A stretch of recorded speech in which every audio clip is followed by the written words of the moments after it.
The main mission at Luke is to train fighter pilots, the best in the world.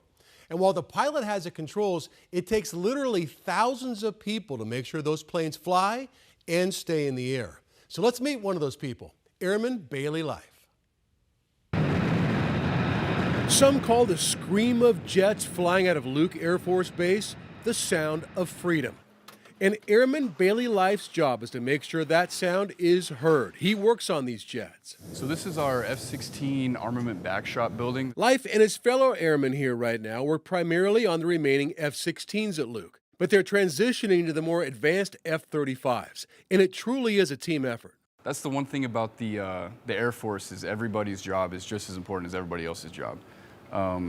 My job specifically is very important just because we give the pilots the tools that they need to be able to defend themselves when they're in the air.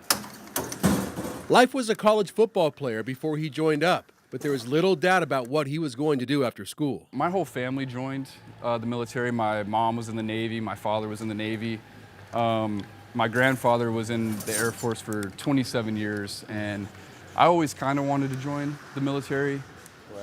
Yes, sir. What do you think is the best thing about being an airman? The experiences that you get. You know, I lived in Japan for 3 years. When I was there, spent time in Guam, South Korea, Tokyo. Yeah, and they really like to travel. A lot of the Air Force people we talk to out there. But, you know, and we meet so many people who say, oh, my grandfather was in the Navy, or my, you know, my aunt. It's generational. It comes all the way through. So it was so great meeting all of them, yeah, for sure. And he works so hard. So join us this Saturday, again, Armed Forces Day. We are celebrating our military, Wildlife World Zoo, the 12 News Red, White, and Zoo. 12 News in the Zoo saying thank you to all our military families. You know, there's like 7,500 people who work out at Luke.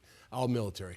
So all active duty military and reservists, plus 3 members of their family, get in the zoo for free. You get rides and everything. Tram, you're going to be out there. Cam, you're going to be out there. I'm going to be out there. Yeah. So get out there early. 9 o'clock is when the zoo opens. So we'll all be out there saying hi to everybody in line.